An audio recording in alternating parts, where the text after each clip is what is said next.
Ya, baik Bapak Ibu sekalian, untuk mengefisienkan waktu, langsung saja kami persilakan dengan hormat kepada Bapak Mirhat Tawakal selaku narasumber kita pada hari ini untuk membawakan materi webinar dengan judul Integritas Pengelolaan Dana Desa. Silakan Pak. Oke, terima kasih banyak Bu Azizah atas kesempatannya. Assalamualaikum warahmatullahi wabarakatuh. Puji syukur kehadirat Allah yang puji syukur kehadirat Allah Subhanahu wa taala, karena rahmat dan taufiknya lah kita bisa berkumpul kembali untuk sharing terkait dengan materi hari ini adalah integritas pengelolaan keuangan daerah. Pengelolaan keuangan desa, maaf ya. Jadi saya akan membawa terkait dengan integritas, kesesuaian pola pikir, perasaan, ucapan dan perilaku yang selaras dengan hati nurani. Jadi karakteristik anti korupsi yang akan saya bahas dalam proses pengelolaan keuangan terkait dengan pengelolaan keuangan desa. Jadi terdapat 9 karakteristik anti korupsi, yang dimana 9 ini terdiri dari kejujuran, kedisiplinan, tanggung jawab, mandiri, kerja keras, sederhana, adil, berani, dan peduli. Jadi dalam pola kejujuran di dalam pengelolaan keuangan desa, mungkin yang pertama adalah selalu berbicara atau berbuat sesuai dengan fakta, minimal konsisten terhadap dengan perlakuan. Yang kedua adalah tidak melakukan perbuatan curang. Yang ketiga, tidak berbohong dan tidak mengakui milik orang lain sebagai miliknya. Itu adalah pola terhadap kejujuran dalam karakteristik pengelolaan keuangan desa. Yang kedua adalah disiplin, di mana disiplin ini merupakan komitmen untuk selalu berperilaku konsisten dan berpegang teguh pada aturan yang ada dalam semua kegiatan.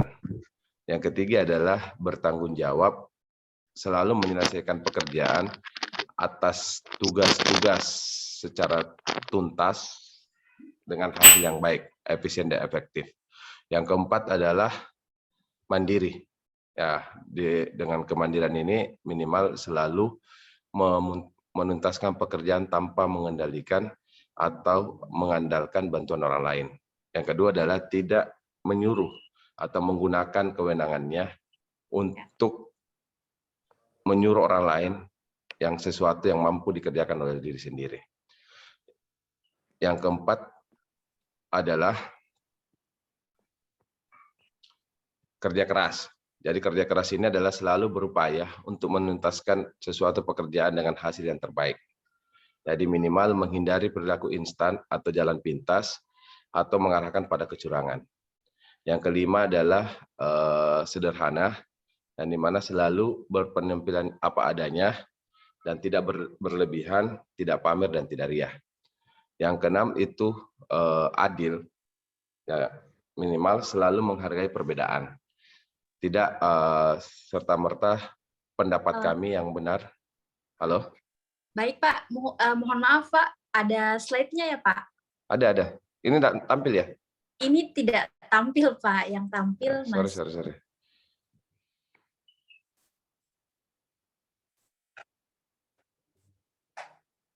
Sorry.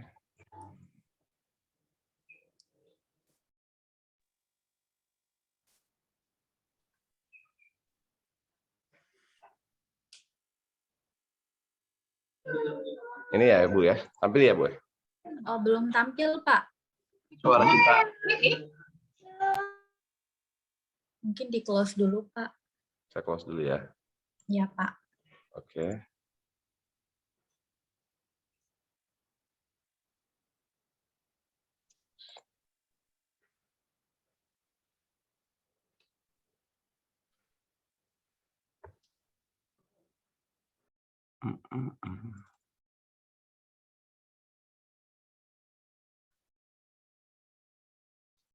Udah ada ya? Waduh, belum tampil Pak. Kok bisa ya?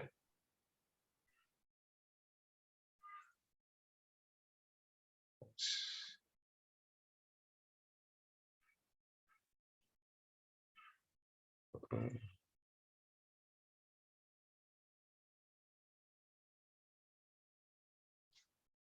ini udah ya? Bu udah tampil ya? Belum tampil, Pak. Kalau di sini belum tampil, Pak.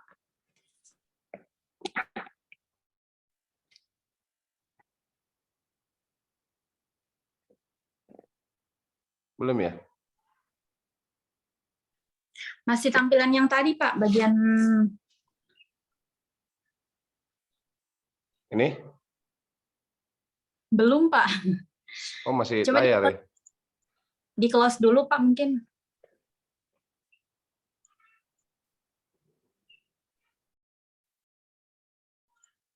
Sudah? Iya, Pak, sudah tampil, Pak. Di Oh, ya. full-in, Pak. Mohon maaf. Oke. Jadi Ya. saya ulangi, ada 9 karakteristik anti korupsi. Yang pertama kejujuran, kedisiplinan, tanggung jawab, kerja keras, sederhana, mandiri, berani, adil, dan peduli. Jadi kejujuran itu ya minimal selalu berbicara dengan atau berbuat sesuai dengan fakta, tidak melakukan perbuatan curang atau tidak berbohong. Sementara disiplin ya berkomitmen untuk selalu berperilaku konsisten dan berpegang teguh terhadap aturan yang ada dalam semua kegiatan. Terkait dengan tanggung jawab, selalu menyelesaikan pekerjaan atau tugas-tugas sesuai dengan secara tuntas dan hasil yang terbaik. Jadi tanggung jawab ini memberikan hasil yang terbaik terhadap pekerjaan yang diberikan. Sementara untuk mandiri, itu selalu menuntaskan pekerjaan tanpa mengandalkan bantuan orang lain. Jadi tidak pernah akan menyuruh atau menggunakan kewenangannya untuk menyuruh orang lain yang bukan sesuatu yang mampu dia bisa kerjakan sendiri. Sementara untuk kerja keras, itu adalah selalu berupaya untuk menuntaskan pekerjaan dengan hasil yang terbaik dan menghindari perilaku instan. Jadi tidak ada perilaku yang jalan pintas yang mengarahkan pada curangan. Jadi ini bekerja keras minimal bekerja sesuai dengan standar atau prosedur yang ada. Untuk sederhana ya selalu berpenampilan apa adanya, tidak berlebihan dan tidak pamer terhadap kekayaan ataupun tidak riah. Sementara berani yaitu mungkin berani jujur, berani menolak ajakan dengan untuk tidak berbuat curang, berani melaporkan adanya kecurangan dan berani mengakui kesalahan. Sementara peduli yaitu menjaga diri dari lingkungan agar tetap konsisten dengan aturan yang berlaku, selalu berusaha untuk menjadi teladan dalam menegakkan kedisiplinan, kejujuran dan tanggung jawab bersama. Untuk adil, selalu menghargai perbedaan dan tidak pilih kasih. Jadi inilah 8 karakteristik anti korupsi yang akan kita aplikasikan. Semoga dari perangkat desa bisa aplikasikan ke dalam kesehariannya dalam belajar, dalam bekerja, sehingga praktek korupsi ini tidak bisa dicegah.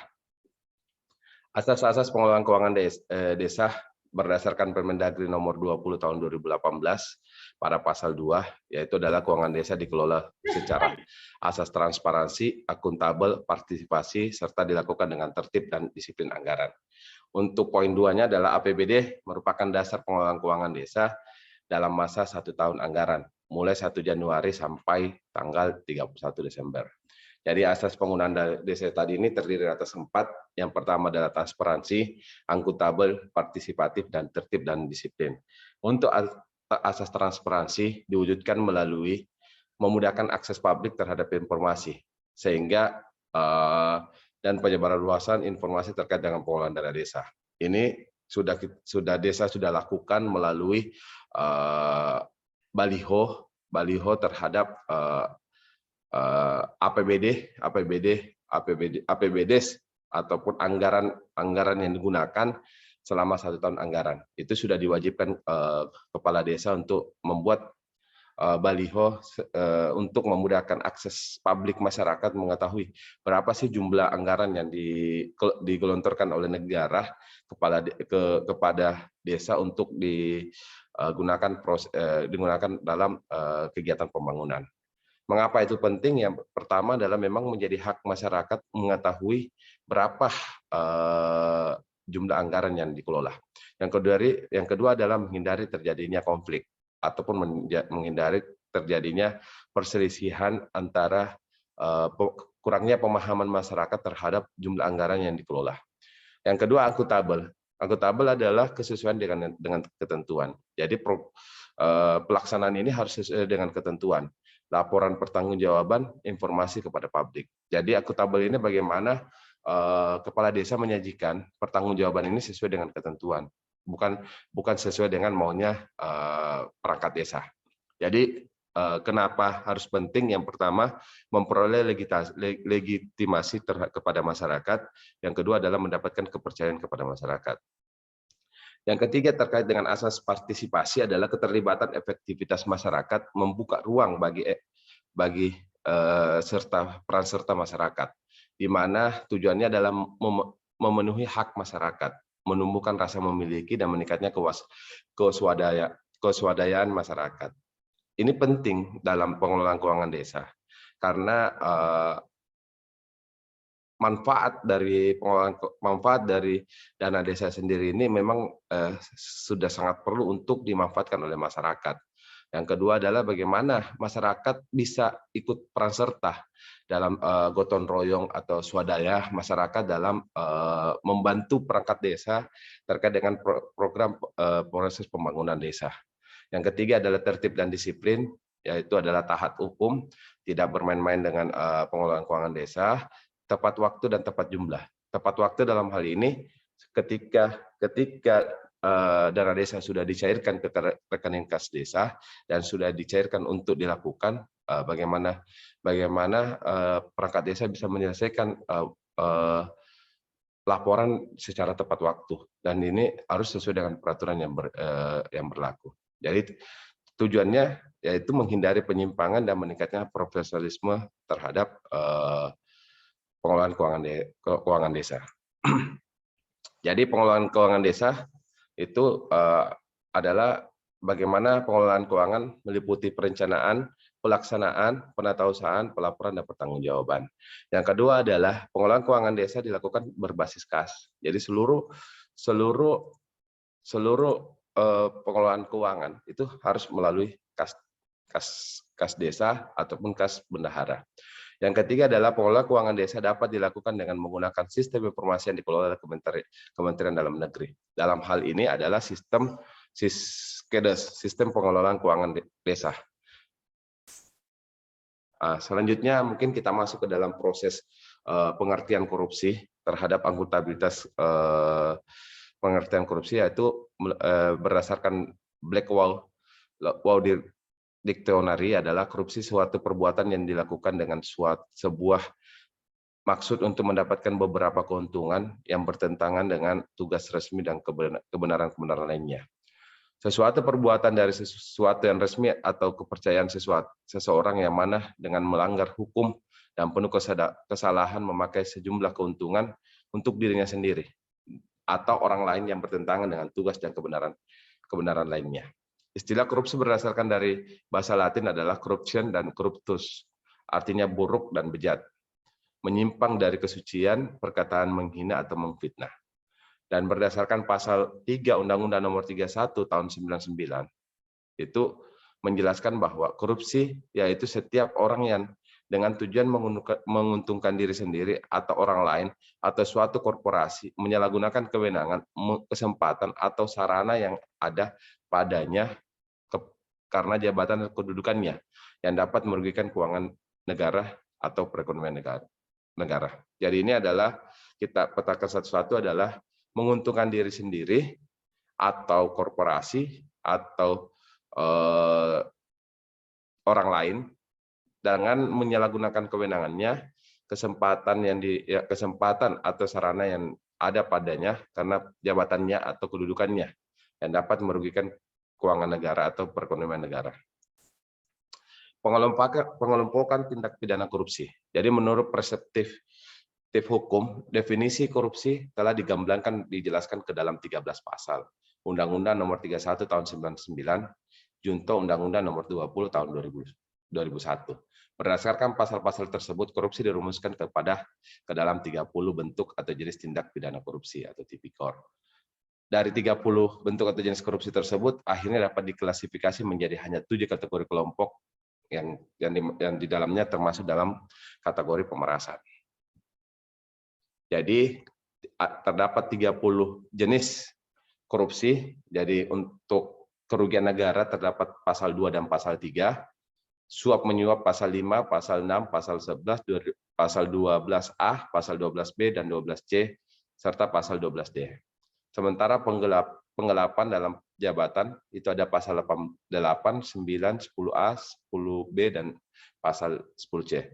Pemerasan terdapat 3 pasal, perbuatan curang terdapat 6 pasal, benturan kepentingan dalam pengadaan itu ada 1 pasal, dan gratifikasi ada 2 pasal. Sementara dari sisi 7 pengelompokan ini masih ada 4 pengelompokan lain yang masuk, yaitu adalah menghalangi penyidikan pasal 1 pasal, memberikan keterangan yang tidak benar adalah 1 pasal, pelanggaran terhadap pasal KUHP itu pasal 1 pasal, dan saksi atau orang lain dilarang menyebut nama dan alamat pelapor itu 1 pasal. Jadi terdapat 30 pasal dan 30 jenis tindak pidana korupsi.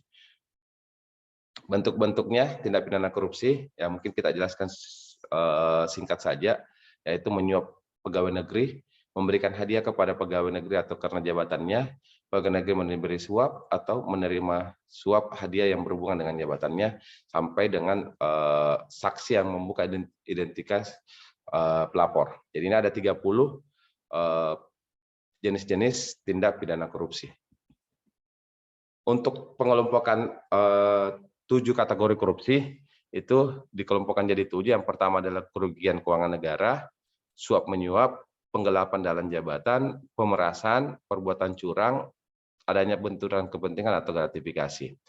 Dalam definisi bahwa kerugian negara, kerugian uang negara itu secara melawan hukum melakukan perbuatan memperkaya diri sendiri atau orang lain atau korporasi. Perlakuan ini memiliki tujuan untuk menguntungkan diri sendiri. Misalnya seorang pegawai pemerintah daerah melakukan markup anggaran agar mendapatkan keuntungan dari selisih anggaran tersebut. Tindak ini merugikan keuangan negara karena anggaran itu bisa bengkak dari yang seharusnya. Untuk suap menyuap adalah memberikan atau menjanjikan sesuatu kepada aparat sipil negara atau penyelenggara negara atau penyelenggaraan desa, hakim atau advokasi dengan maksud supaya berbuat sesuatu atau tidak berbuat sesuatu dalam jabatannya. Sementara penggelapan dalam jabatan itu adalah tindakan dengan sengaja menggelapkan uang atau surat berharga atau melakukan pemalsuan buku-buku atau daftar khusus dalam pelaksanaan pemeriksaan administrasi. Untuk pemerasan adalah dalam hal ini adalah menyalahgunakan kekuasaannya untuk memaksa seseorang memberikan sesuatu atau membayar atau menerima pembayaran dengan potongan atau mengerjakan sesuatu untuk dirinya sendiri, padahal pelayanan tersebut dalam kondisi gratis. Jadi ada proses orang untuk ini pemerasan untuk mempermudah izin atau kebutuhannya di salah satu instansi, padahal itu pelayanan adalah gratis. Publik ini meminta uang kepada yang dilayani.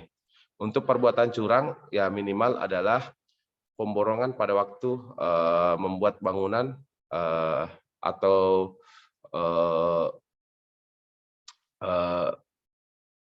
menunjuk salah satu pemenang tender tanpa melalui proses. Sementara benturan kepentingan ini minimal adalah pegawai negeri atau penyelenggara negara tidak langsung atau tidak terjun langsung atau terjun langsung dalam sengaja atau tidak sengaja dalam proses pemborongan atau tender. Sementara untuk gratifikasi adalah pemberian kepada pegawai negeri atas ucapan terima kasih. Jadi inilah 7 kategori korupsi yang dikategorikan sebagai kasus korupsi yang biasa diangkat oleh APH.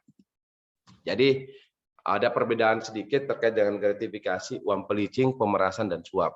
Untuk gratifikasi sendiri adalah pemberian hadiah dalam bentuk apapun dengan maksud tertentu kepada pejabat publik dengan harapan adanya timbal balik dari si penerima. Jadi contohnya adalah tiket gratis, parcel, atau paket liburan gratis. Jadi inilah adalah bentuk gratifikasi yang seharusnya kita sebagai integritas kita tolak. Yang kedua adalah uang pelicin. Pemberian uang atau barang yang tujuannya mempermudah dan mempercepat atas pelayanan administrasi yang tidak nyaman atau tanpa prosedur yang panjang berbelit-belit. Contohnya pengurusan dokumen tanah, surat nikah, akta kelahiran, agar cepat diproses dan mudah. Sementara pemerasan sendiri adalah pungutan liar yang dilaksanakan pejabat untuk mengurus dokumen dikarenakan tarif padahal gratis, yaitu memaksa orang melakukan sesuatu untuk kepentingan pribadinya. Suap menyuap yaitu adalah memberikan sejumlah uang untuk meluruskan kebutuhan si penyuap.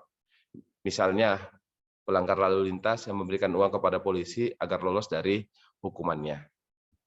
Jadi jumlah korupsi yang ada di desa itu dari tahun 2015 sampai 2019 itu meningkat signifikan di tahun 2018. Korupsi di pemerintah desa di tahun 2015 17 kasus, naik ke 41 kasus, 96 kasus sampai di 104 kasus di 2018. Pelakunya itu sendiri lebih pada 80 sampai 90% dilakukan oleh kepala desa. Jadi kerugian negara yang ditimbulkan atas korupsi yang ada di desa itu sudah melebihi dari 160 jutaan ya, sampai dengan 200 juta sampai dengan tahun 2019. Jadi modus operandi untuk korupsi di desa itu minimal yang pertama adalah penggelembungan anggaran, markup harga.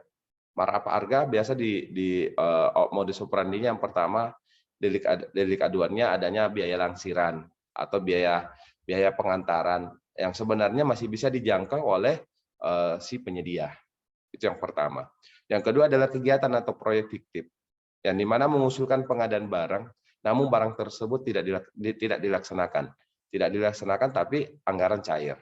Yang ketiga adalah melaporkan fiktif. Laporan fiktif adalah membuat laporan bahwa telah melaksanakan kegiatan namun tidak ada kegiatannya. Jadi di APBD ada kegiatannya, setelah dilihat di BKU dicairkan, keluar uang, keluar anggarannya, namun setelah dilakukan pengecekan ternyata kegiatan itu tidak dilaksanakan. Uang sudah cair, uang sudah keluar dari kas desa. Penggelapan ini dana desa digunakan bukan untuk partisipasi masyarakat, melainkan digunakan untuk jalan-jalan, bukan kegiatan yang semestinya. Jadi jangan sampai ada lagi modus deliknya adalah studi banding yang tidak bisa memberikan dampak yang besar kepada masyarakatnya. Penyalahgunaan anggaran ya biasanya dana desa dipakai untuk bayar utang secara pribadi oleh kepala desa ataupun uang dana desa tersebut dipakai oleh kepala desa secara pribadi. Jadi inilah adalah modus operandi korupsi yang ada di dana desa. Bahaya dan dampak terhadap korupsi itu ada dua, dampak masif dan dampak biaya sosial. Dampak masif mungkin lebih pada dirasakan oleh masyarakat, yaitu pembangunan sekolah mandek, rumah sakit mandek, jalan masih banyak yang bermasalah, masih banyak yang lubang-lubang. Sementara dampak biaya sosial yaitu terkait dengan pelakunya, yang dimana pasti sudah jadi pembicaraan sosial yang ada di masyarakat. Dampak biaya sosial ini biaya sosial korupsi terdiri atas dua, biaya eksplisit dan biaya implisit. Biaya eksplisit yaitu biaya anti korupsi, biaya redaksi korupsi, dan biaya akibat korupsi atau eksplisit. Biaya implisit yaitu terdiri dari biaya akibat dari korupsi atau biaya implisit itu sendiri. Dampak biaya sosial antara lain, biaya antisipasi korupsi adalah biaya sosial korupsi sebagai bahaya laten. Yang kedua, biaya akibat reaksi terhadap korupsi itu minimal dimulai dari biaya peradilan, biaya penyidikan, biaya operasional KPK, atau biaya operasional APH, biaya PPATK, biaya serta biaya perampasan aset di luar negeri ataupun di dalam negeri. Biaya implisit adalah biaya oportunitas korupsi, beban ansuran bunga di masa mendatang yang timbul karena korupsi di masa sebelumnya. Biaya eksplisit adalah komponen terkecil dari biaya sosial dari korupsi. Jadi perbandingan kerugian negara dengan hukuman finansial korupsi adalah estimasi total biaya eksplisit akibat praktik korupsi sepanjang 12 tahun mulai 2001 sampai 2012 itu terdapat 168 triliun. Ketika digunakan 168 triliun ini untuk pembangunan sekolah, kira-kira berapa jumlah sekolah yang akan dibangun? Berapa anak yang dibiayai untuk sekolah gratis? Berapa puskesmas yang dapat digunakan? Sementara dari 168 triliun, hanya 15 triliun nilai total hukuman finansial ataupun hukuman finansial terhadap 184 terdakwa korupsi yang dikembalikan. Berarti masih ada 153 triliun. Pertanyaannya, siapa yang menanggung?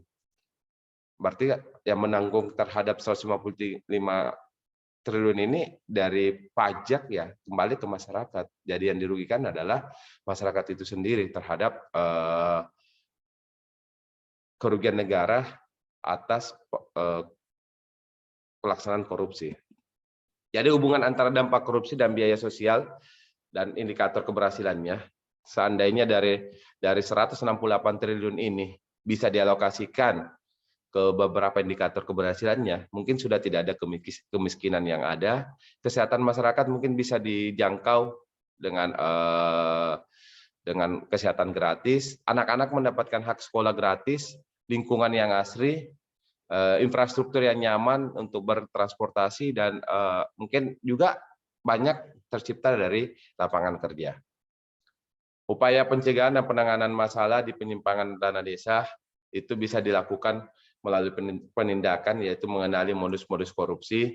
Yang kedua, perbaikan sistem minimal dari peningkatan kapabilitas building atau perangkat desa. Yang ketiga adalah edukasi atau kampanye, aktif berpartisipasi dalam pencegahan korupsi. Faktor-faktor penegakan integritas dimulai dari komunitas atau kumpulan pengelolaan dana desa yang kompeten dan berintegrasi. Ya, minimal yang pertama adalah pimpinan, yaitu kepala desa berkomitmen untuk berintegritas. Dan di mana kepala desa memberikan keteladanan atau menjadi role model bahwa memberikan keteladanan, kepatuhan untuk hidup sederhana. Kebijakan yang mendukung kepada masyarakat, bukan kebijakan yang mendukung kepada tim suksesnya ataupun kebijakan yang mendukung pada dirinya sendiri. Yang kedua adalah pembangunan sistem dan sarana, minimal terbentuknya sistem penegakan integritas di dalam komunitas pengolahan dana desa, instrumen penegakan integritas, dan sarana penegakan integritas. Yang ketiga adalah pengawasan yang secara efektif. Pengawasan horizontal ya mulai dari pengawasan dari perangkat desa itu sendiri. Minimal perangkat desa saling mengawasi terkait dengan pengelolaan atau pelaksanaan dana untuk pembangunan. Pengawasan vertikal ya minimal peran serta dari BPD, Badan Permusyawaratan Desa, mengontrol, mengawal, dan mengawasi terkait dengan pengelolaan keuangan desa, khususnya untuk pengelolaan pembangunan desa. Untuk pengawasan fungsional ya bisa dimulai dari masyarakat, LSM, APH, ataupun pengawasan internal dari APIP itu sendiri di pemerintah daerahnya. Untuk prinsip pengelolaan dana desa, yang pertama adalah berkompeten, ya minimal perangkat desa itu bekerja sesuai dengan keilmuannya, artinya yang background dari ekonomi ya ditempatkan untuk sebagai bendahara, background di teknik ditempatkan untuk pengawas atau tim teknis dalam pembangunan. Pengelolaan keuangan yang akuntabel ya sesuai dengan SOP, standar operasional prosedur, auditable. Untuk integritasnya, mari kita bekerja dengan jujur, walaupun di kesepian. Satu pikiran, satu kata, perkataan ke arah yang kebenaran dalam pengelolaan keuangan dana desa. Contoh penegakan integritas yang diaktualisasikan dalam beberapa tokoh bangsa, yaitu satu kisah dari kisah Bung Karno terkait dengan sepatu beli. Dengan kejujurannya, tidak ingin mencederai prinsip hidupnya dan kesetiaannya kepada negara. Yang dimana ada keinginan Bung Karno selaku tokoh bangsa ingin membeli sepatu Bali. Yang mungkin harganya pada saat itu adalah harga yang bombastis, yang sangat mahal. Beliau dengan uletnya ingin membelinya dengan uang sendiri.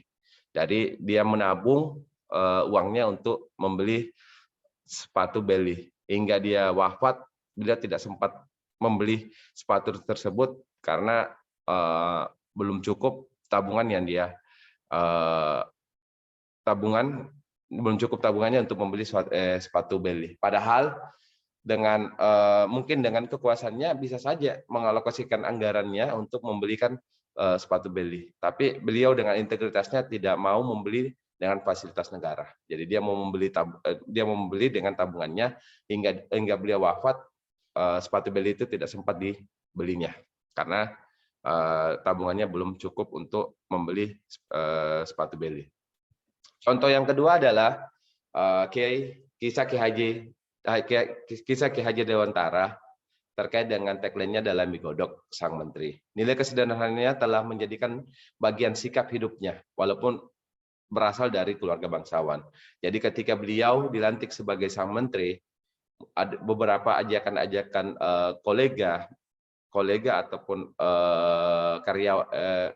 keluarganya untuk melaksanakan syukuran. Namun beliau hanya meminta kepada keluarganya untuk hanya menyediakan mie godok dalam pelaksanaan syukuran sebagai menteri. Jadi kesederhananya bukan berarti harus potong sapi, banyak yang menyediakan makanan-makanan megah, enggak. Jadi mereka kisah Ki Haji Dewantara ini hanya menyediakan mie godok untuk tamunya dalam acara syukuran terhadap pelantikan sebagai menteri. Terkait beda juga dengan kisah Sri Sultan, yang dimana beliau adalah salah satu gubernur di Yogyakarta karena beliau buru-buru untuk harus menghadiri rapat penting sehingga beliau melanggar aturan yang ada, mungkin melewatkan lampu merah. Namun dengan sikap berani beliau singgah dan menyerahkan diri untuk mengakui kesalahannya dan menerima surat tilang dari aparat polisi. Dari beliau ini setelah menerima surat tilang mengikuti sidang sampai dengan beliau menerima kembali persuratan terkait dengan surat-surat berkendara. Jadi beliau tidak mau memberikan sogokan ataupun gratifikasi kepada aparat yang bertugas, namun beliau dengan sigap mengakui kesalahannya dan mengikuti proses tilang sampai di peradilan. Yang terakhir, yang ketiga atau yang keempat ya. Ini kisah dari Baharudin Lopa, yang dimana tagline-nya adalah siapa yang ngisi bensin. Jadi suatu ketika sang jaksa ini berkunjung ke salah satu kantor kejaksaan negeri. Jadi beliau berkunjung pada saat sebelum turun ke kantor kejaksaan, beliau sudah memperhatikan jumlah bensin yang ada saat itu di kendaraannya. Jadi setelah itu beliau masuk menghadiri acara. Setelah menghadiri acara ternyata salah satu jaksa berkonspirasi kepada sopirnya untuk mengisikan bensinnya. Jadi namun beliau belum mengetahuinya. Jadi setelah pulang beliau sudah lebih dari 3-40 km mengetahui bahwa tadi pada saat tiba di tempat acara ternyata masih mengingat bahwa bensinnya sudah diperkirakan sudah habis. Jadi beliau mampir ke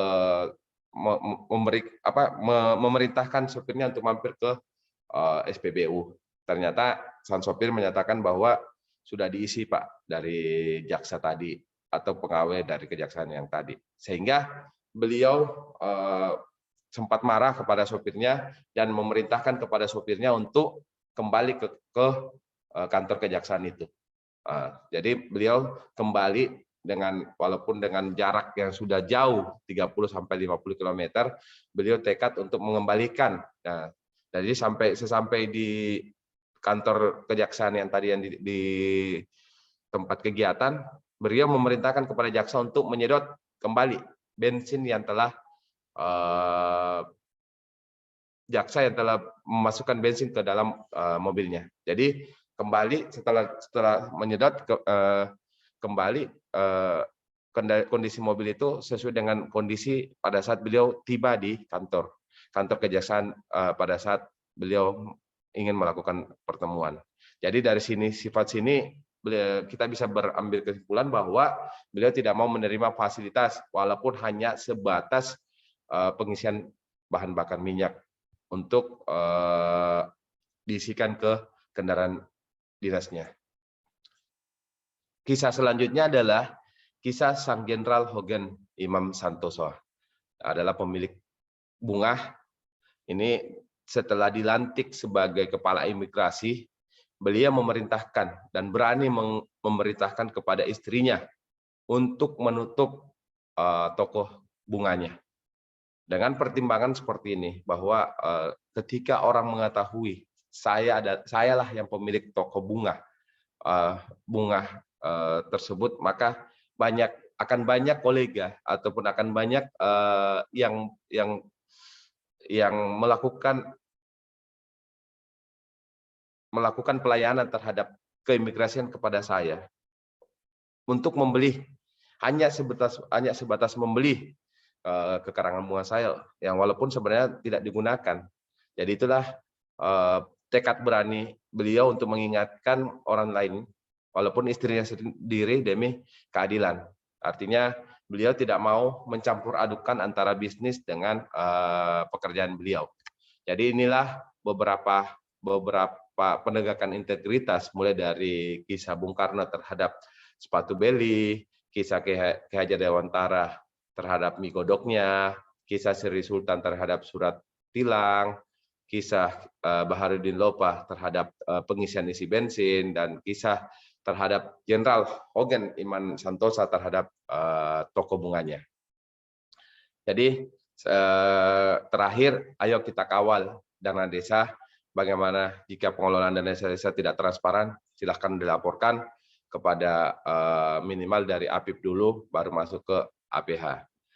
Sedikit filosofi dari saat kami di Bugis adalah siri jina nanamin nani mantang atalasari rinawa punatenamo siri nu matemako kanuakana anggana loloka.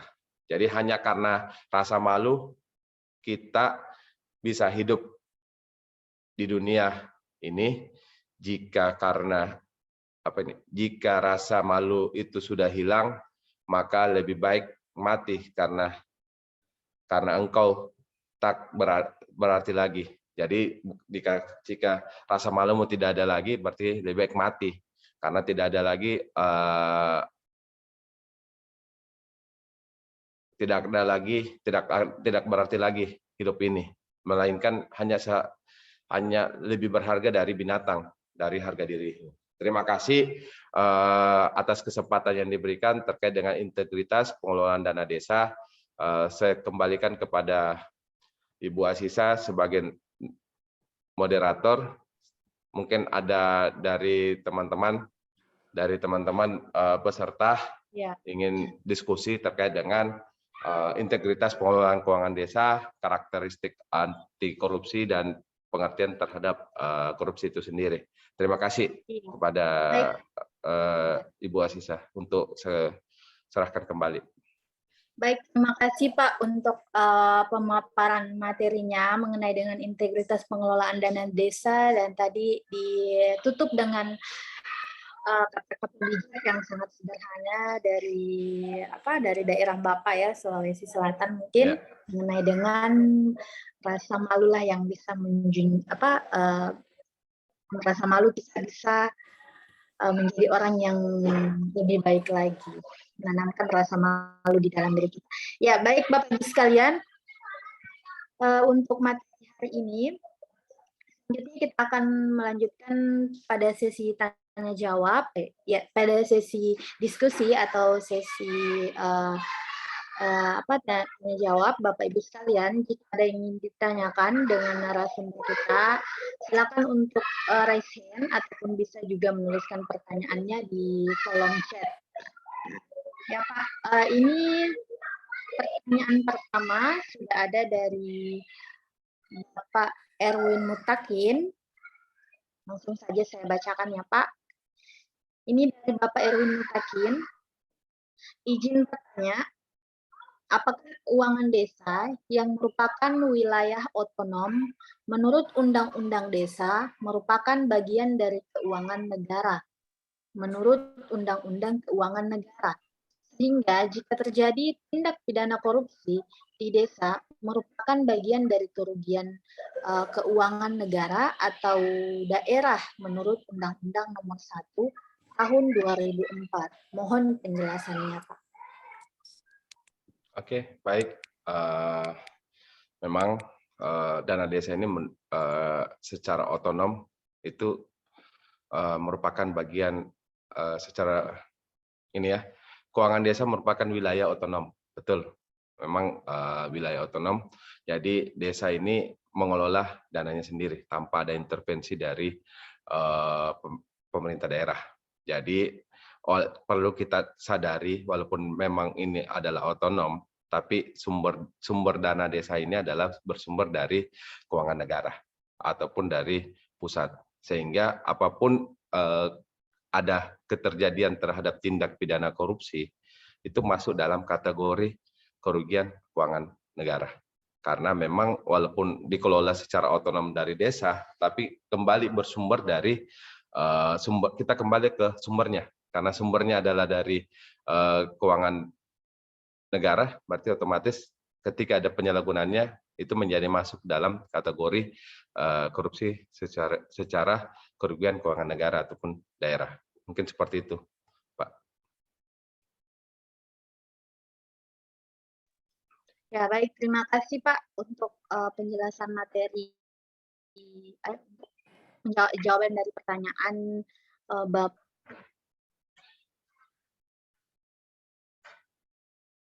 Cukup, Pak? Ya, baik. Mungkin cukup juga untuk Pak Erwin. Semoga bisa membantu ya Pak Erwin jawaban dari Pak Mirhat. Ada yang ditanyakan mengenai dengan materi hari ini, ataupun ada yang ingin didiskusikan dengan narasumber mengenai dengan khususnya pada tentang keuangan desa atau integritas pengelolaan dana desa, silakan Bapak Ibu langsung ditanyakan. Jadi materinya nanti akan kami share ya Bapak Ibu setelah. Ya, sebentar habis materi ini saya share materinya.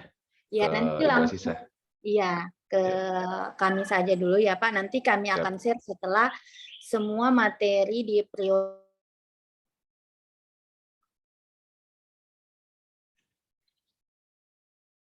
20 selesai. Download melalui website kami yaitu Konsultan Indonesia. Ya baik Pak.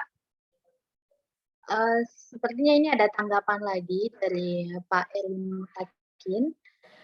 Jika dalam audit investigasi, kawan-kawan tidak dapat menemukan bukti pertanggungjawaban daftar tanda terima, apakah bukti pernyataan keterangan dari pihak penerima honor dapat diakui sebagai belanja? Mohon penjelasannya, Pak. Oke. Jika dalam kita melaksanakan audit investigasi, pada saat proses auditnya tidak ditemukan bukti terhadap bukti penerimaan, makanya kita belum bisa menjustifikasi bahwa ketika tidak ada bukti berarti tidak ada pelaksanaannya. Salah satu bukti yang lain mungkin kita bisa melakukan konfirmasi kepada penerima, apakah memang penerima honor yang dia terima sebagai dasar dari mungkin dari SK Kepala Desa. Itu yang pertama. Yang kedua, ketika kita telah mengkonfirmasi beliau telah menerima, yang bersangkutan telah menerima, kita sampling dengan saksi yang lain ataupun penerima lain. Jadi ketika 80% penerima honor itu menerima haknya, berarti otomatis itu tidak bisa dikategorikan sebagai tindak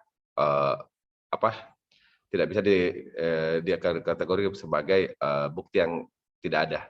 Bahkan mungkin bisa saja pada saat kita memeriksa bukti itu tercecer ataupun hilang. Makanya salah satu prosedur audit investigasi ya minimal mengecek kembali apakah yang menerima ini menerima uang yang diterima sesuai dengan jumlah total pengeluaran bukti yang ada di BKU. Mungkin seperti itu, Pak. Ya, baik. Terima kasih, Pak. Ini Pak, dari pertanyaan selanjutnya Pak, ada dari Pak Wandi, ya, Pak Wandi Malah. Izin bertanya, apabila terdapat temuan pada saat memeriksa dana desa, apakah temuan pengembaliannya disetorkan ke kas desa atau ke kas negara atau kas daerah Pak? Atau kas daerah Pak, sekedar untuk menyamakan persepsi keterangan.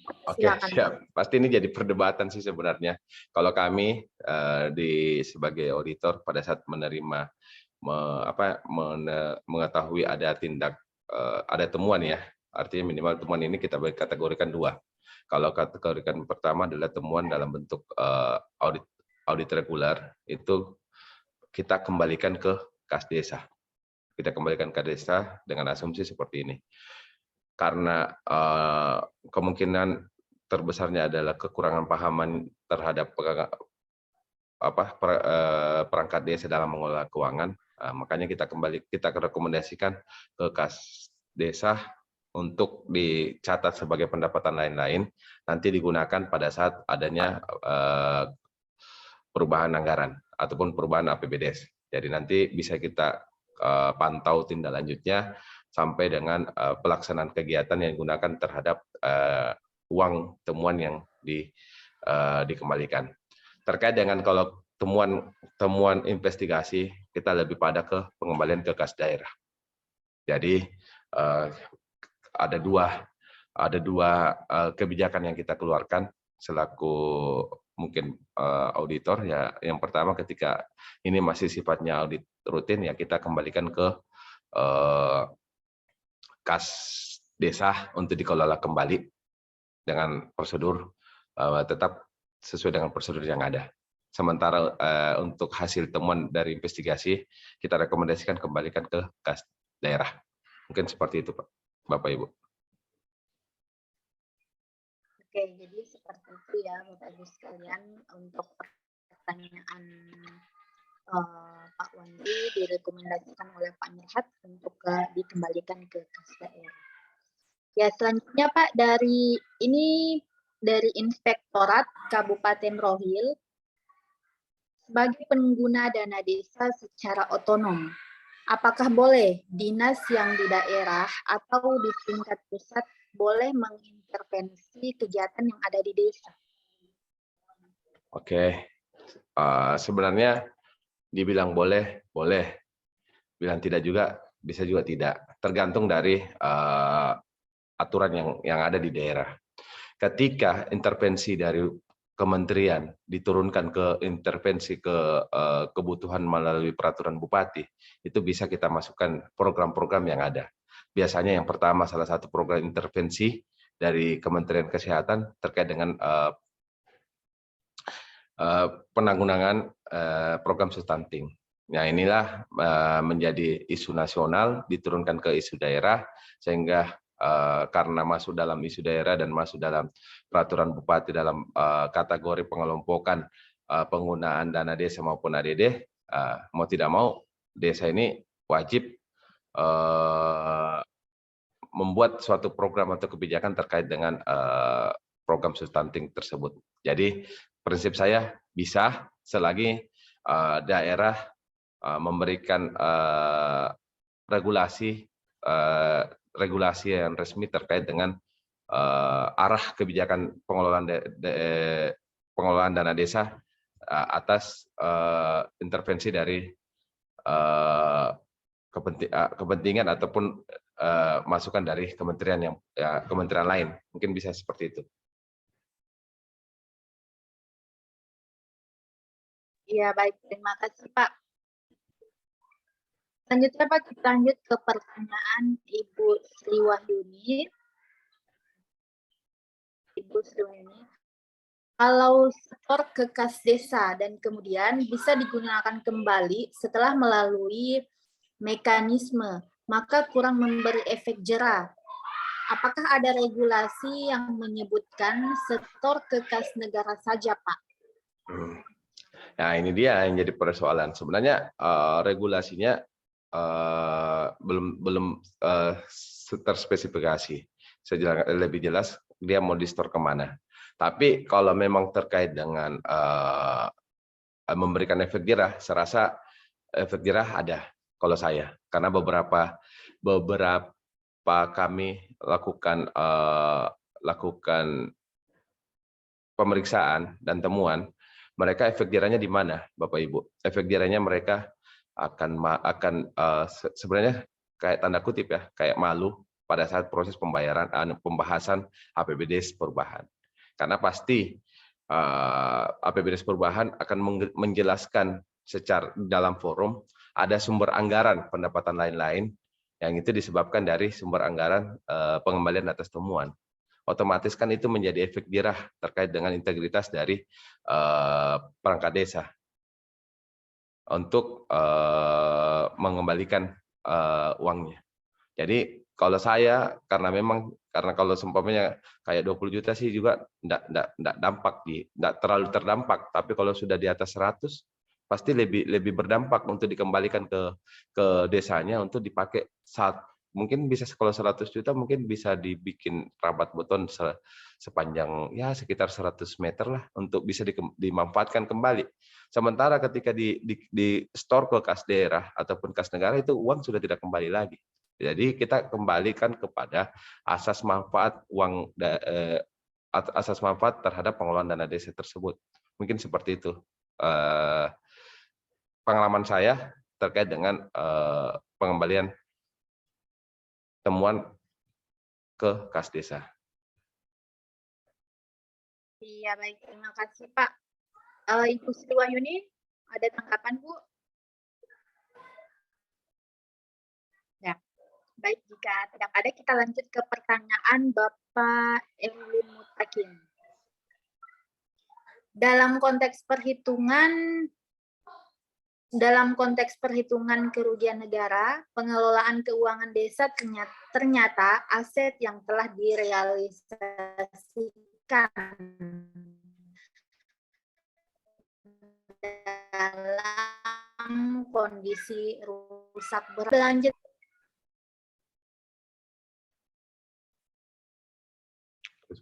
Oke, terkait dengan konteks perhitungan kerugian negara yang dimana diketahui ada aset yang telah dibeli, namun sekarang sudah kondisi rusak. Apakah belanja tersebut dapat diakui atau tidak? Ya itu tergantung dari kondisi yang kita lihat pada saat audit ataupun bukti-bukti yang mendukung. Kalau pada saat kita melakukan konfirmasi pengecekan terhadap aset tersebut, memang kondisi yang dibeli pada saat itu bukan kondisi baru, ternyata kondisinya memang second ataupun bekas. Sementara harga yang dikeluarkan oleh desa itu adalah harga baru, dan tiba-tiba langsung rusak karena pembelian barangnya bekas, maka otomatis itu menjadi kita hitung sebagai total loss. Total loss dalam hal ini ya berarti ada fraud yang muncul. Kenapa? Karena peruntukan pembelian asetnya itu harusnya peruntukan aset baru, yang dibeli adalah aset bekas yang historinya sudah mengalami rusak berat. Sementara dengan kondisi ketika memang itu asetnya yang dibeli adalah aset baru, pada saat kita memeriksa itu sudah dilakukan pengecekan dan itu memang kondisinya rusak berat karena dipakai, ya memang bisa kita akui sebagai belanjanya real terhadap belanja barang yang dia belikan. Tetapi kalau kondisi yang pertama yang saya jelaskan mungkin tidak bisa kita akui. Bahkan mungkin kita bisa merekomendasikan bahwa tidak mengakui 100%, bisa saja kita menjadikan itu jadi suatu kerugian negara. Mungkin seperti itu, Bu, Bapak Ibu, Pak Erwin.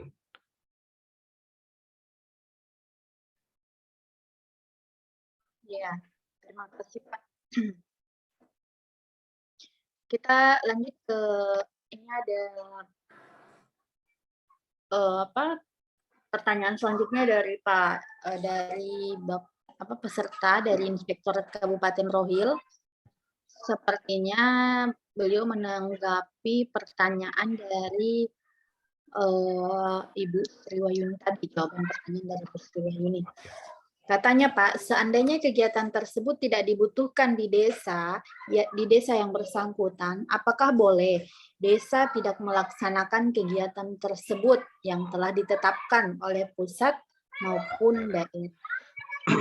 Oke, Bapak Ibu. Jadi penetapan dari pemerintah pusat maupun daerah kan masih ada lagi penetapan terakhir adalah penetapan dari desa itu sendiri. Jadi pada saat musyawarah desa memberikan perangkat desa memberikan planning bahwa program-program yang akan kita lakukan selagi dalam quorum musyawarah desa itu musremban desa semua sepakat untuk tidak dilakukan, ya bisa saja itu tidak kita lakukan.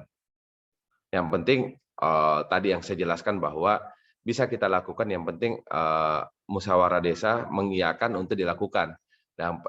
Dan yang kedua, payung hukum dari daerah pun juga mengintervensi untuk ada tambahan program untuk bisa dilaksanakan. Untuk bisa dilaksanakan atau tidak tergantung dari kebutuhan masyarakat. Kalau kebutuhan masyarakat yang ada pada saat musrembang tidak menganggap bahwa itu tidak menjadi kebutuhan real, ya mungkin saja bisa dipertimbangkan untuk tidak dilaksanakan. Mungkin seperti itu, Bapak, Ibu. Jadi artinya kembali kepada hasil musyawarah desa.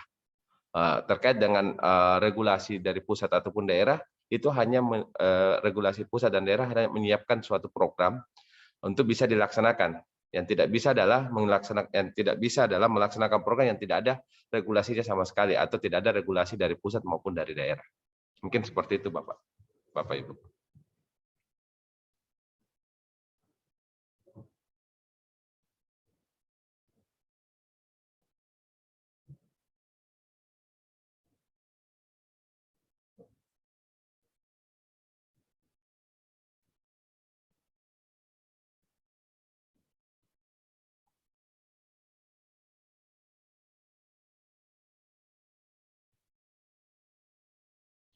Oke, mungkin ada Bu Asisa ini yang dari Pak Heru, saya baca saja ya. Kalau terkait dengan dana desa untuk pengadaan proyek pembangunan tanggul saluran air, kira-kira apa isu yang bisa dianggap temuan kerugian negara dan bagaimana antisipasinya? Jadi isu-isu ataupun fraud control plan-nya terkait dengan pembangunan tanggul, yang pertama isu dari manfaat. Selagi manfaat itu tanggul itu bisa memberikan manfaat kepada masyarakat, yang maksud saya tanggul yang dibangun itu bisa dialiri air, mungkin itu bisa menjadi antisipasi terkait dengan temuan kerugian. Itu yang pertama dari sisi manfaat.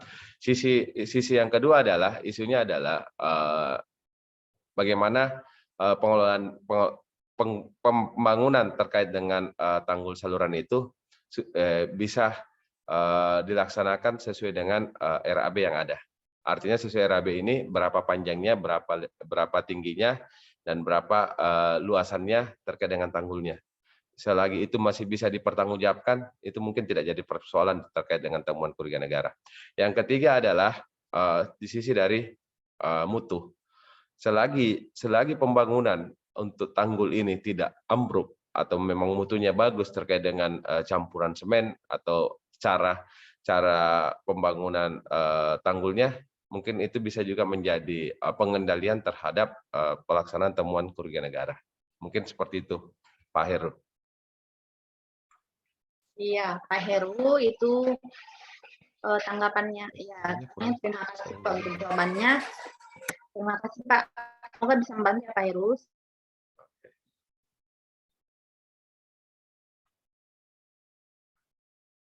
Oke, terima kasih untuk Pak Heru. Jadi pertanyaan selanjutnya yang Ibu Sri ya.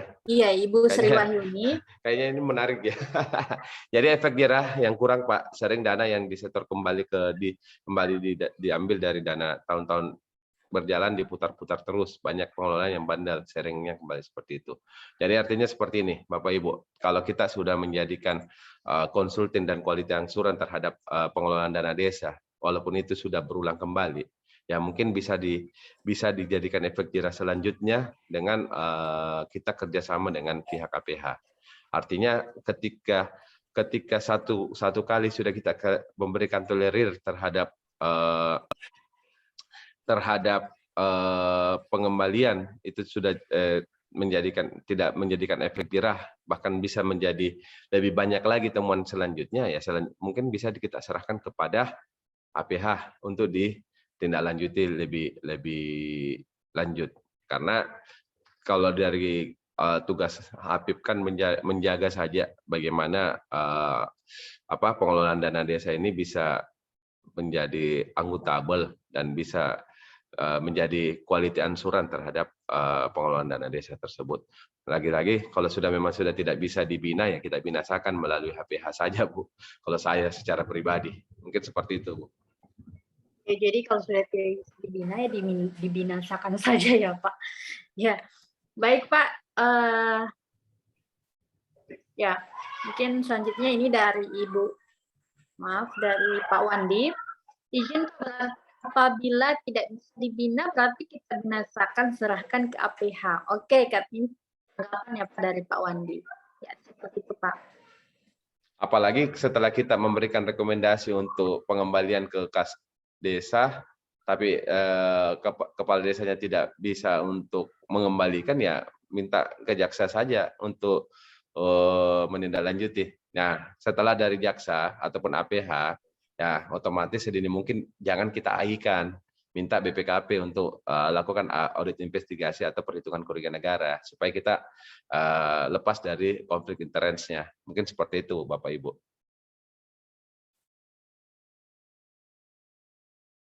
Iya, baik. Terima kasih, Pak. Oke, pertanyaan selanjutnya dari Ibu Adroni. Ya, mohon maaf Ibu atau Bapak. Ibu Bapak Adroni mungkin. Kegiatan yang ada manfaatnya di desa, apakah bisa kita anggap merugikan keuangan di desa? Apakah ada regulasinya untuk kegiatan yang tidak ada manfaatnya di desa?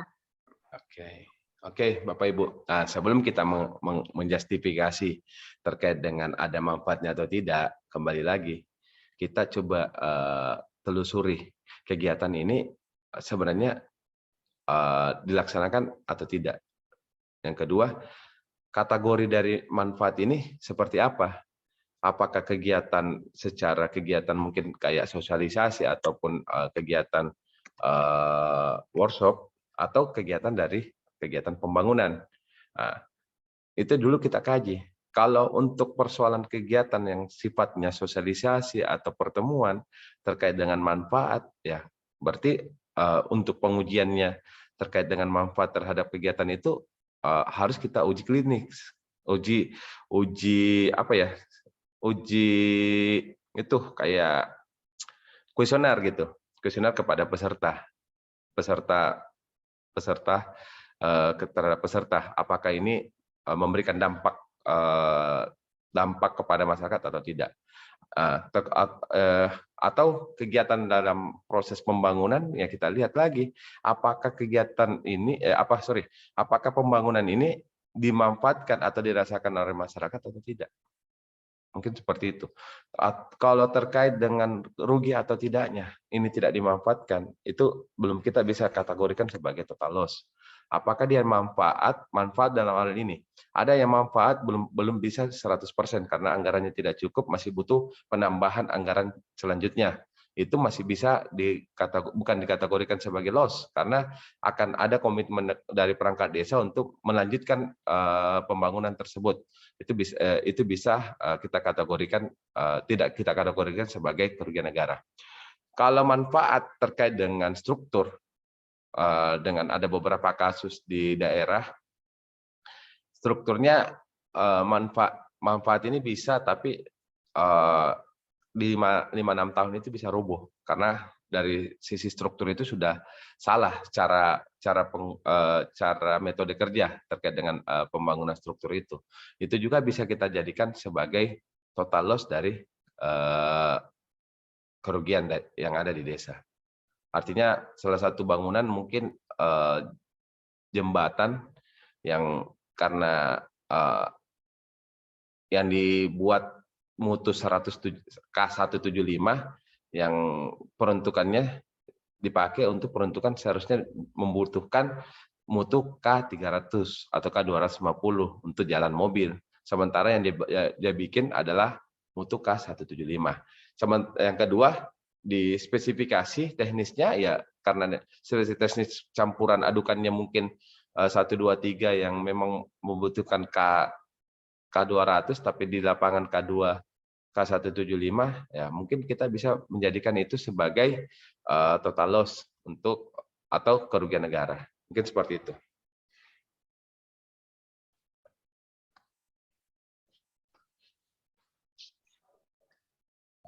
Ya. Baik, Pak, terima kasih.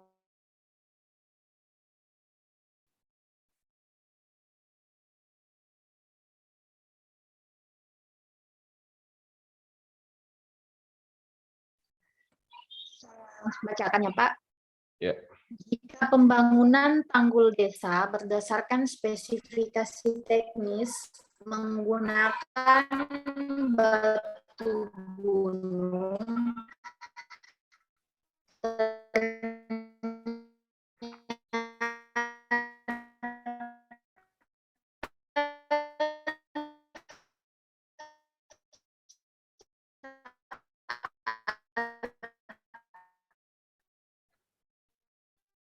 pembangunan menggunakan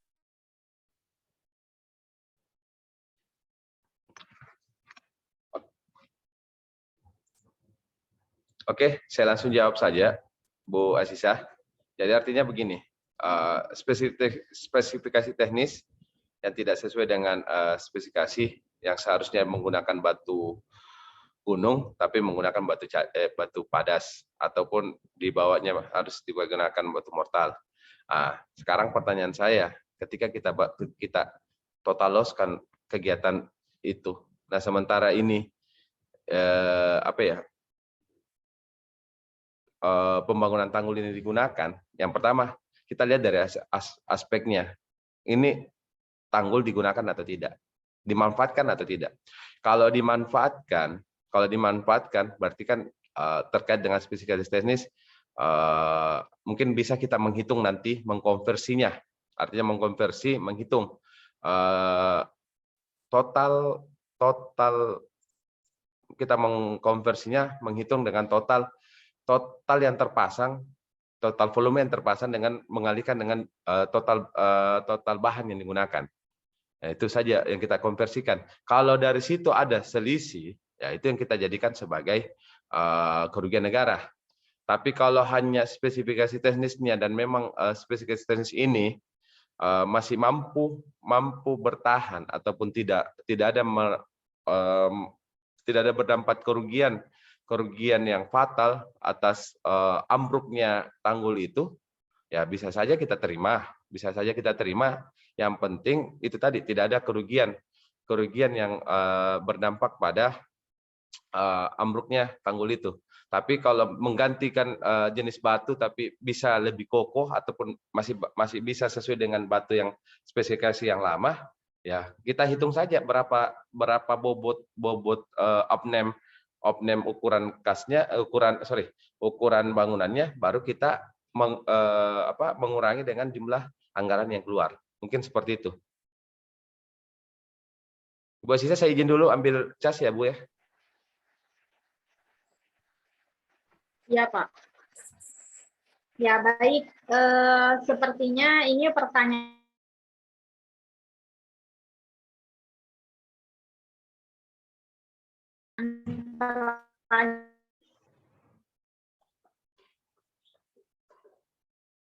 bagaimana Pak Mirhat?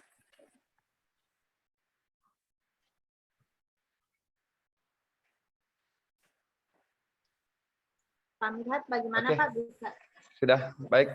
Saya mohon maaf tadi. lanjutkan, Pak? Ya, kita lanjutkan lagi kembali. Jadi mungkin seperti itu.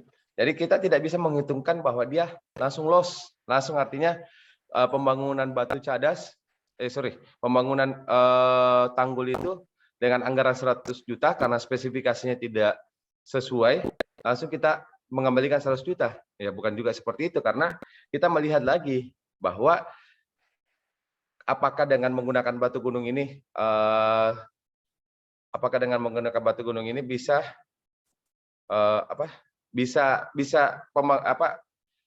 strukturnya bisa jadi atau tidak. Ketika dengan menggunakan batu gunung ternyata strukturnya jadi dan tidak berdampak, ya kita menghitung saja berapa total volume yang terpasang dikurangi dengan jadi pengurangnya adalah dikurangi dengan berapa jumlah uang yang dikeluarkan. Mungkin seperti itu Pak Erwin.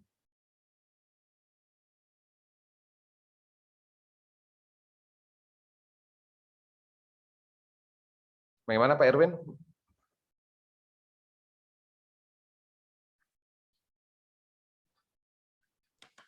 Ya Pak, bisa masuk Pak? Bisa ya? Boleh ya. Begini Pak, ya. Jadi ceritanya itu ada beberapa titik yang runtuh Pak. Ya. Ya tapi tidak semuanya begitu, tidak semuanya runtuh. Nah, ternyata kalau pada saat dikonversi kan ternyata kan harga pasaran dari batu padas itu lebih murah, sulit untuk konversi Pak. Ya. Bagaimana caranya Pak? Oh gitu ya. Artinya begini Pak, ketika kita melihat yang runtuh, kita periksa yang runtuh itu kita anggap loss ya. Ya, jadi yang runtuh itu kita anggap loss, yang masih terpasang kita lihat lagi apakah ini terpasang ini nantinya masih berpotensi runtuh atau tidak. Kalau dia berpotensi runtuh, otomatis kita losskan semua. Tapi kalau masih kuat, kita bisa menghitung dia sebagai prestasi pekerjaannya. Terkait dengan konversi nilai atau harga, jadi Bapak menghitung ulang RAB-nya berdasarkan koefisien yang ada di PU, koefisien terhadap analisis harga satuan paket pekerjaan. Analisis satuan paket pekerjaan ini kita lihat pekerjaannya pakai contoh karena dia pembangunan tanggul, berarti analisisnya adalah analisis fondasi. Pakailah koefisien analisis fondasi. Analisis fondasinya kita pakai koefisiennya dengan menggunakan jenis batu. Kalau batu cadasnya nanti kita konversi. Kalau batu gunung harganya 300.000 per meter persegi. Nah, sementara harga batu pedal tadi cuma 250, ya diganti harganya dari 300 menjadi 250. Itu yang kita konversi. Nah, dikalikan dengan jumlah volume yang terpasang. Itu saja, Pak. Iya, Pak. Ternyata, Pak, memang harga yang dikontrak itu harga batu gunung, harga batu padas memang, Pak. Nah, gitu. Itu masalahnya. Artinya berarti kan yang karena ini spesifikasinya batu gunung. Ini spesifikasi batu gunung. Ya, spesifikasi batu gunung, tapi ternyata dicek itu harga batu padas itu RAB-nya. RAB-nya batu padas. Sekarang pertanyaan saya, belanja pakai apa? Belanjanya pakai batu padas, Pak. Batu padas. Berarti kita kembali ke batu padas saja. Walaupun spesifikasinya pakai batu gunung. Ya.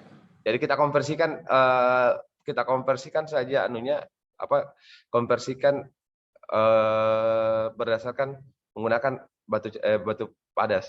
Terus pertanyaan saya, apakah swakelola atau kontrak ini, Pak? Ya, kontrak, Pak. Kontrak di desa?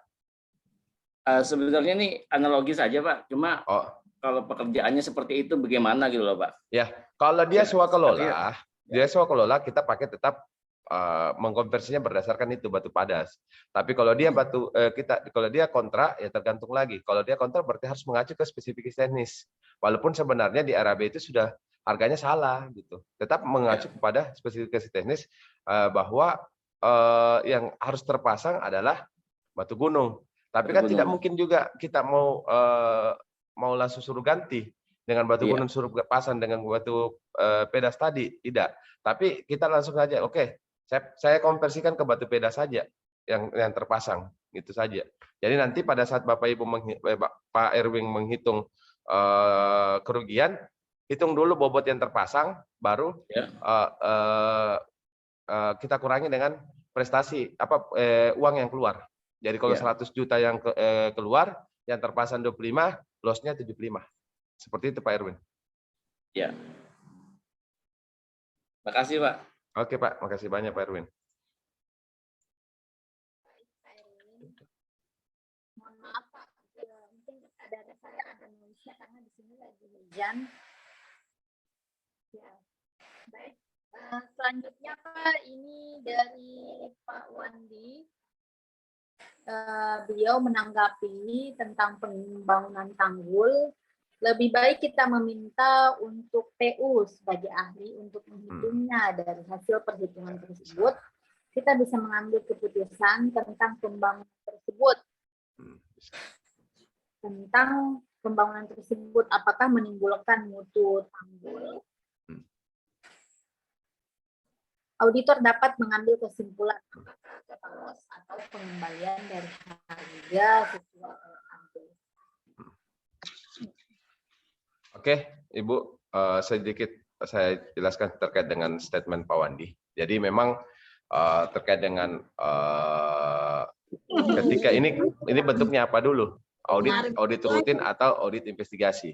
Ketika audit rutin, kita sudah temukan ada potensi dan kita tidak mampu mengungkapkan karena mungkin dari salah satu kita tidak mampu mengungkapkan karena mungkin dengan background pendidikan kita atau tidak mampu mengukur, kita bisa tutup audit ini dengan melanjutkan dengan audit investigasi. Kita lanjutkan audit investigasi dengan memanggil tim ahli dari PUK atau dari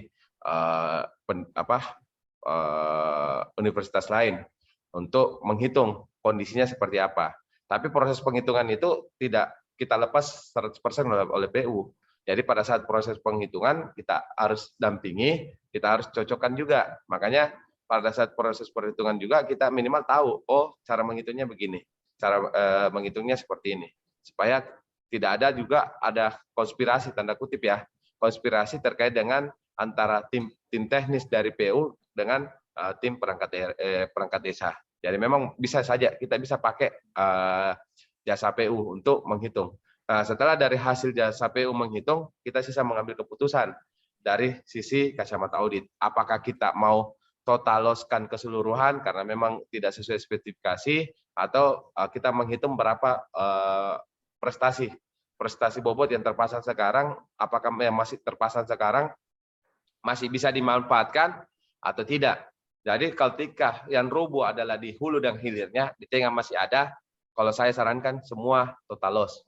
Tapi ketika di tahapan awal yang ada, di akhir sudah rubuh, masih bisa kita hitung karena masih taluk itu masih bisa difungsikan sebagai aliran air. Tapi ketika tadi yang saya bilang ada 3 sesi awal dan sesi akhir sudah rubuh, sesi tengah yang terpakai otomatis ya kita pakai pendekatan total loss karena tidak bisa dimanfaatkan dan gagal mutu dari sesuai dengan spesifikasi teknis yang ada.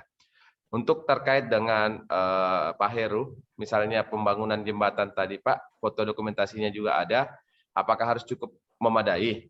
Maksud saya foto MC0-nya MC0 dan MC100 ada, tapi 50% tidak ada. Nah, apakah juga bisa menjadi bahan temuan? Kalau untuk dokumentasi saja itu bisa jadi temuan terkait dengan dokumentasi progres kegiatan. Itu ada. Kalau tidak salah ada pasalnya di Permendagri 20 terkait dengan pemenuhan pertanggungjawaban yang harus melampirkan foto 0, foto 50 sampai foto 100. Tetapi itu bukan menjadi bahan untuk menjadi menjadikan temuan sebagai temuan keuangan, karena foto hanya sebagai administrasi. Yang menjadi fokus untuk temuan keuangan ketika memang yang pertama spesifikasi teknis, ukuran volume tidak sesuai dengan ketentuan. Artinya ukuran volumenya itu tidak sesuai ketentuan yang seharusnya 2 meter kali 1 meter kali tebalnya 0,20, sementara yang terpasang 1,5 meter kali 1 meter lebar tebalnya 0,15. Itu kita bisa jadikan temuan terhadap kekurangan volume yang terpasang. Itu mungkin Pak Heru atas jawabannya.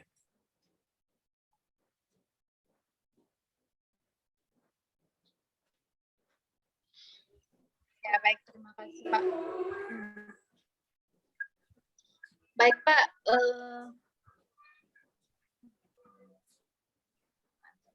ya baik Bapak Ibu sekalian, mungkin tadi pertanyaan dari Pak Wandi menutup sesi diskusi kita pada hari ini ya Pak. Terima kasih Bapak Ibu yang sudah berpartisipasi dalam sesi diskusi ini. Baik, terakhir Pak, apa closing statement-nya Pak mengenai dengan materi hari ini? Oke, baik. Closing statement saya kali ini tidak menutup kemungkinan dalam integrasi pengelolaan keuangan desa, khusus ini juga bisa kita gunakan dalam sebagai APIP ya, yang dimana mungkin teman-teman yang hadir hari ini adalah teman-teman teman sejawat saya. Ya, mari kita menegakkan 9 nilai anti korupsi dalam kehidupan sehari-hari, baik itu dalam kehidupan berumah tangga maupun kehidupan dalam bekerja. Ya, minimal kita berani jujur, disiplin, tanggung jawab, kerja keras, sederhana, mandiri, adil, berani, dan peduli. Mungkin ketika 9 nilai anti korupsi ini bisa kita tegakkan sebagai integritas kita, insya Allah mungkin Indonesia ini bisa bebas dari nilai pelaksanaan praktek korupsi. Mungkin terima kasih Bapak Ibu atas waktunya. Saya mohon maaf jika ada salah kata ataupun salah persepsi dari saya pribadi, mohon maaf yang sebesar-besarnya. Mungkin di sesi selanjutnya nanti kita akan sharing lagi terkait dengan audit ataupun pola keuangan yang lainnya. Terima kasih banyak dan terima kasih pada CP Konsultan Indonesia untuk mempercayai saya untuk menjadi narasumber hari ini. Terima kasih banyak, Bu. Iya, kami juga mengucapkan banyak terima kasih Pak karena telah menyempatkan kesempatannya untuk membawakan materi hari ini, khususnya pada tema integritas pengelolaan dana desa. Jadi semoga dengan adanya materi ini, Bapak Ibu sekalian dapat sama-sama mengawasi jalannya pengelolaan